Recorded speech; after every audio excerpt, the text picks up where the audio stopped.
Hey, Amanda. Hi, how are you? Good, good. So I want to thank you for allowing or for doing this. This is the first sort of one-on-one conversation that I'm having with the people that Village Free Press selected to be our 2020 People of the Year, and you're the very first one to have this conversation. So, welcome. Well, thank Uh, you so much. It is really an honor, and mhm. we're in such great company with all the people chosen and all the organizations chosen. So thank you so much. No, not a problem. We wrote about this several weeks ago, and in addition to you and the Westchester Food Pantry, we selected five other people and/or organizations to acknowledge. And the main thing about the acknowledgement, it's not necessarily an award per se. So I was very careful to note that we kind of mimic Time's Person of the Year and their criteria for how they select their People of the Year or their Persons of the Year. And the main thing is that you have to have impact and influence for good or bad. And you have to have made our pages. Everybody's on this list is good. Right. But if your influence is such that you are having an outsized impact on the Proviso Township area, and you're landing in our pages a lot, in our newspaper a lot, we may just consider you a Person of the Year just because of your impact. Thankfully, none of the people we selected as Village of the or People of the Year this year have any negative impact on the township. I just kind of wanted to start by having you explain, one, what the Westchester Food Pantry is, how long you've been executive director of the organization, and give a little bit of history and context explaining how the Westchester Food Pantry came into being, what your service area is, and things like that. Okay, sure. Well, the Westchester Food Pantry actually predates me by about 20 years. Mhm. It was started by a woman who lived here in Westchester, and she found herself very suddenly and unexpectedly a single mom of two. And her husband had been the main breadwinner, and she kind of found herself in these dire straits, this really scary situation where she had these two kids, she had no real income. What was she going to do? And her friends and family lived here, and they really created kind of the safety net around her. Mhm. And it was from that experience she actually started the food pantry. So she started it out of her house, and then eventually moved to an outbuilding and at the Village Hall area, and then moved inside to the Village Hall. So the food pantry was here for about 20 years before I got here, and they were serving about 15 families a month. Mhm. So a friend and I stepped in 2015, and that's when things really began to pick up steam. We became a certified 501c3 organization. We joined the Greater Chicago Food Depository as a member agency. We a defined service area, really thoughtful and methodical.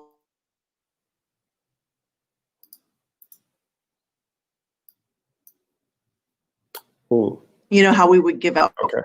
food. So we really put a lot of thought into that. Amanda, you're going in and out. I want to make sure that, we lost you very briefly.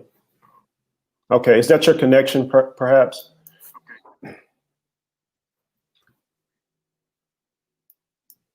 Maybe, yeah. If you have a lot of tabs open too, you may want to close out of a few of them sometimes. Okay, Because sure, that sure. may affect your connection.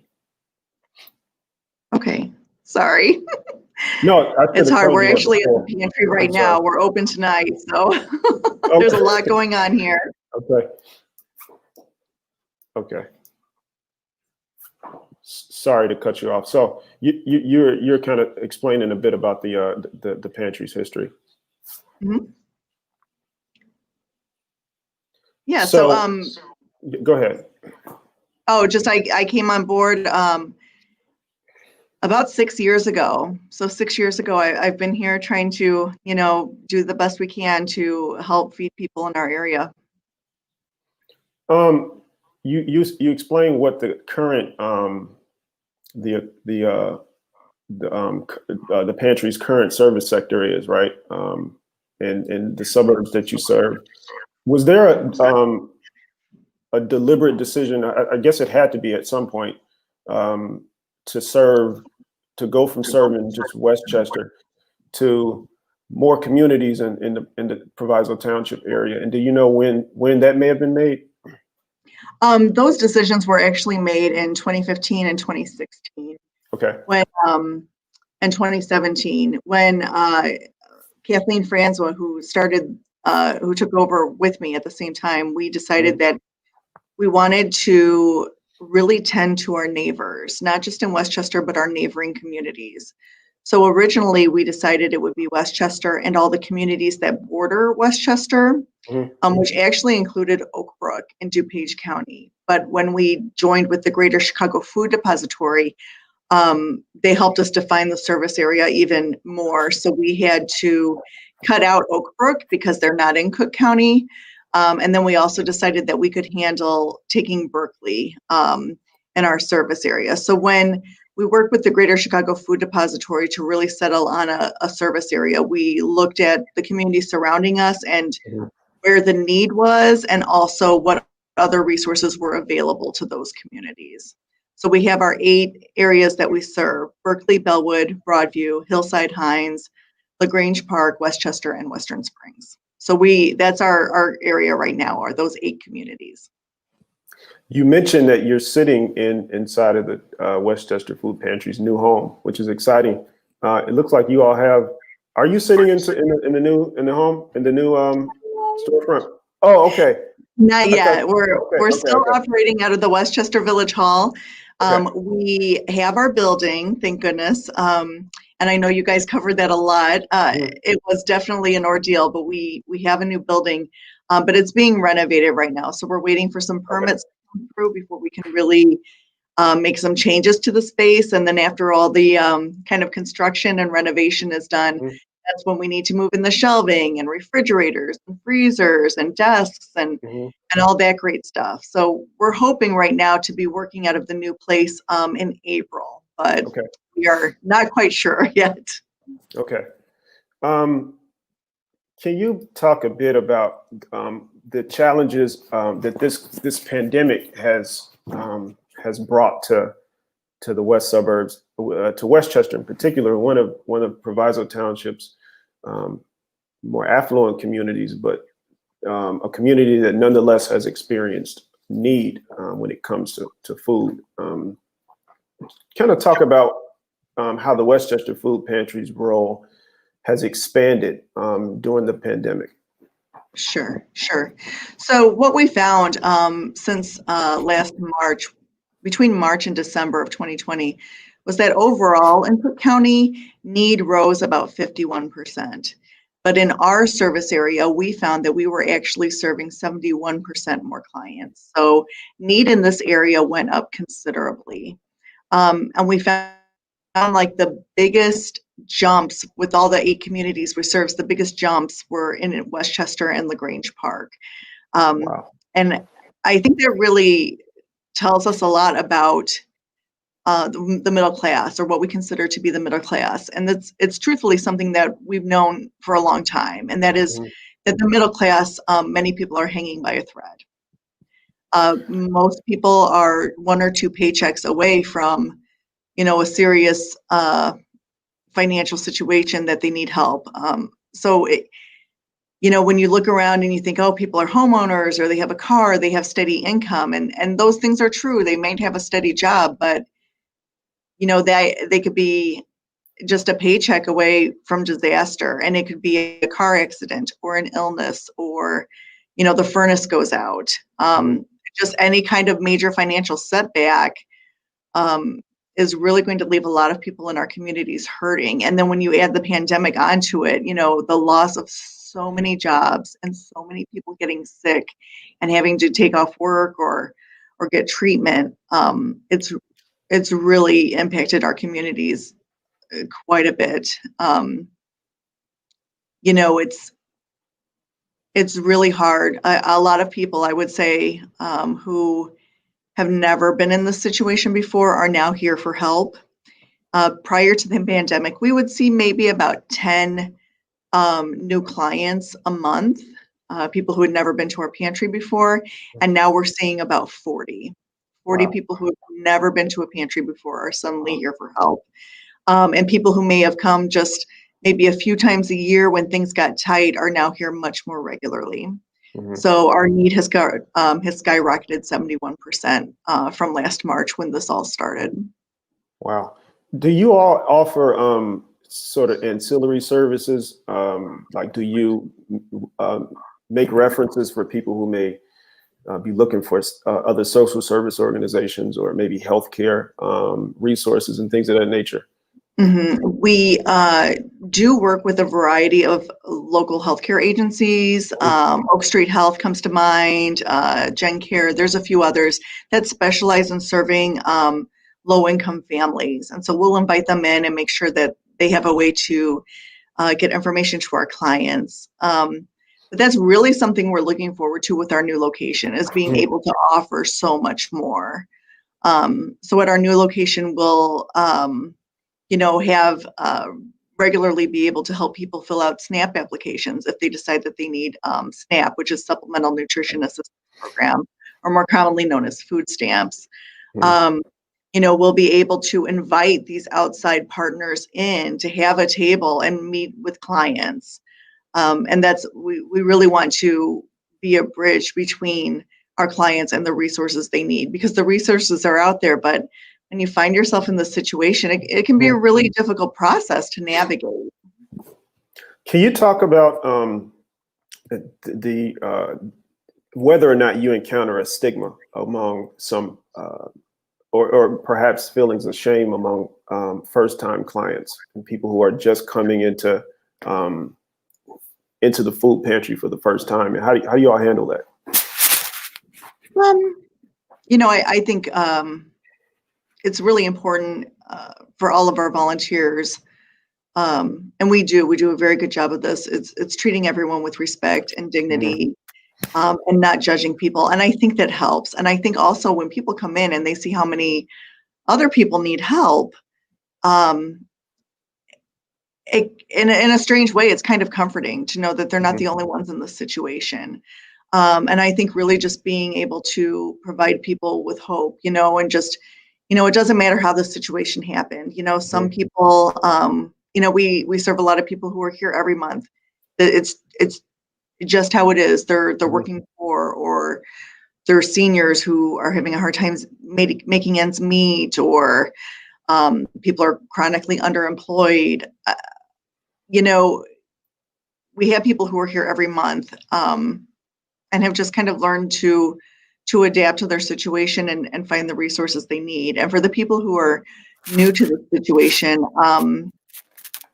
I like to point out to people, everyone needs help sometimes.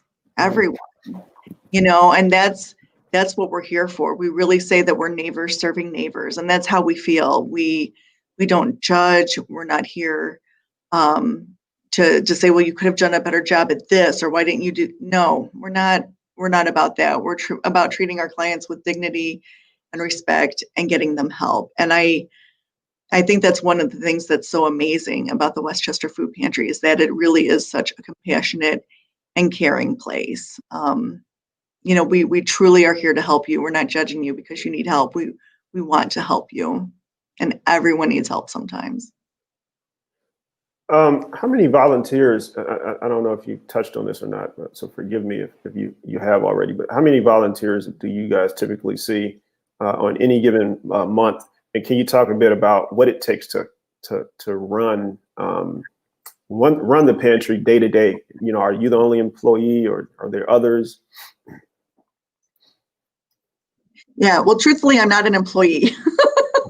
So our pantry is actually run entirely by volunteers. No one is paid. We don't have a Okay. paid staff. We're run entirely by volunteers, and we rely entirely on donations. So we truthfully have hundreds of volunteers.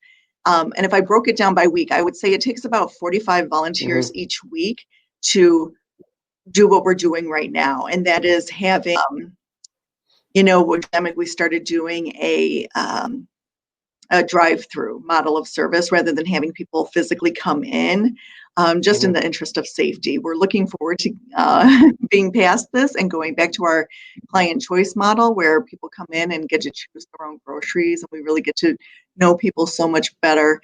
But this operation is amazing. It takes hundreds of people to get it done. So I'm the executive director. Carol Kracky is our pantry manager. She handles a lot of the ordering and kind of taking care of our resources, all the different food, how much do we have, what are we giving out this month, what do we need more of. We have Mark Dietowitz, who is our wet nose pantry manager. He takes care of all the pet food. We're one of the few pantries that are able to give away pet food on a regular basis. So we're Wow. helping the furry family members as well. But every week, and volunteers rotate. Some people come in every week to help. Some people only come once a month. Some people come just for special events when we're having a fundraiser or we're doing an info table. Mm-hmm. But really our volunteers number in the hundreds, and it's really wonderful. We have just such a great team here. You all, like you said, are going to be moving into a new permanent home in a few months. Where's the address? Where will it be? What did it take to kind of get to where you guys are going to end up in pretty soon? Oh gosh, we knew years ago that we wanted to eventually have our own space. We just did not realize it was going to happen as soon as it did, the way that it did, and certainly not during a Mm-hmm. pandemic. Mm-hmm. So this past year has just been a roller coaster. But our new building is located in 1938 South Mannheim in Westchester. So we are just north of the Jewel, which is at the intersection of Cermak and Mannheim. So we're just a little north of there. It is our own building. We have a small parking lot. And it was just really, it was such a battle. We knew we would need our own home eventually. So we had been fundraising for several years and really, not having a paid staff and fortunately being here at the Westchester Village Hall, they've let us use this space for so many years. So that of course cut down on costs, which has been wonderful. So we've been saving our pennies and saving our pennies. If we didn't need to spend the money on food or flyers, we were saving that money. So we, when it came time that we had to purchase a building, at first we reached out to other organizations to see if anyone would like to partner with us. Could we maybe move in to your building? And nothing was really working. We really, we need a space that had parking. We needed a space that was near a major bus route because we have clients who do take the bus. Now, We those are needed criteria a place that are. I'm sorry. Those are criteria set by the Greater Chicago Food Depository? Are those Yes. requirements in order for you to be an official Yes. pantry? You got to have those. Can you kind of talk to how does that work, and how do you all? I don't know if you have to be like licensed or you have to have some type of official tag or official certification. But how does that whole thing work out? Sure. So to be a member agency of the Greater Chicago Food Depository, you need to have a few things. You need to be a certified 501c3 organization. You need to have a space that meets a few requirements. You need to have parking. You need to be by a major bus route, and you need to be wheelchair accessible. And then you also had to commit to being open 2 hours each week. So it is definitely a commitment of time. And if you make that commitment of time, you also need to make sure that you have the volunteers to start, helping people and moving that food to get it where it needs to go. So yeah, some of our requirements are from the Greater Chicago Food Depository, but we fundraised some more. We had a huge GoFundMe campaign. We met that goal of $100,000, which was amazing. And we had some private donors really kick in at the end. But every donation from $5 to $50 to $500 made a huge difference. We were able to purchase our building and fund, a lot of the renovations that are happening now. Who are members of the board, and who are some of the key figures involved in the pantry? Sure. Well, we're actually quite minimal. We have a few people on our board of directors: Jim Gable, Bethany Alexander, Regina LaFleur, Lee Hall, and Chrissy Love. So we're at 5 board members right now. And that was something we also had to put into place as we were growing. Like, we're becoming a more professional organization. We should probably get a board of directors. So that's what we've been working on as well. And my board, someone will tell me, "Oh, I'm not sure. I've never done this before. What do we do?" And I have to remind everyone that nothing we've ever done is something we've done before. We've never served this many people before, given out this much food before, had our own building before. And, sometimes you just got to jump in. It's a leap of faith. And, fortunately, our volunteers and our donors and our communities are always right by us. So, yeah, that's something that we're definitely working on: growing the board, growing our resources, growing our donor base, and then hopefully growing our service area eventually. If you were an advisor to new President Joe Biden, and we were talking about hunger in the suburbs and suburban poverty, there's a study published by the Brookings Institute several years ago that showed just how pervasive poverty is and how quickly it's spreading even in the suburbs. So the picture of poverty that we see is changing, and the picture of hunger and who we would think would be hungry or food insecure is changing. You are somebody who is on the front lines when it comes to the situation. What would you tell the people who have the power to disperse large amounts of money and resources to communities? What would you tell them that they need to do to try to? If I had President Biden here, that would be fantastic. I know he is implementing a few changes. The first day he was in office, he has expanded the USDA programs that are giving us more food during the pandemic, so we can get more food to families who need it. He's increasing SNAP and EBT and other programs to help get people money so they can buy their own food. But I think we really need to look at larger issues. What we do here, giving out food, is important, but it's a Band-Aid. And it shows that there's actually a much bigger societal problem. And that is a few things. We have a huge problem with wealth inequity in this country. There is a huge divide, not just between the rich and poor, but also what we consider to be middle class and the rich. There is an enormous divide there. We also need to look at things like systemic racism and how they affect things like our food supply, schools, and all the systems that people rely on to help them live. I think one of the biggest things that our lawmakers can do is raise the minimum wage to $15 an hour. If you make more money, then you will have more money to spend on food and other basic necessities for your family. And I think it's really important to consider how we want our neighbors to live. Do we want people to just survive, or do we want them to thrive? And if we really want people to thrive, we need to raise the minimum wage to $15 an hour. We need to provide universal health care, and we need to provide affordable daycare for families that work. Those 3 things I have been saying for years: raise the minimum wage, universal health care, affordable daycare. That would change the situation for so many of our families right now. That would make a huge difference. I would love to see a day when food pantries are out of business because people have no problems finding, consistent, nutritious food. I would love that. I could move on to the environment or something like that. But, what we do is is really indicative of much larger societal problems that need to be solved. If you ever decide to run for a higher office, let me know. You know, I have my hands full at 209. I gotta. You do. I'm drawing the line there. I'm on the school board, and that's all the elected I ever hope to be. Yeah. Well, we have another question, which is a good question.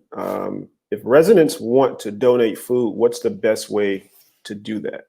Fantastic. So I would say actually one of the best ways is to follow our Facebook page. Every Wednesday, I post our wish list Wednesday, and I talk about the items that we really need that week. And then I also include all of the donation places. So we have donation places in Westchester, Western Springs, and Berkeley, where people can just drop off their donations at their convenience. So definitely check us out on Facebook. It's called Wish List Wednesday.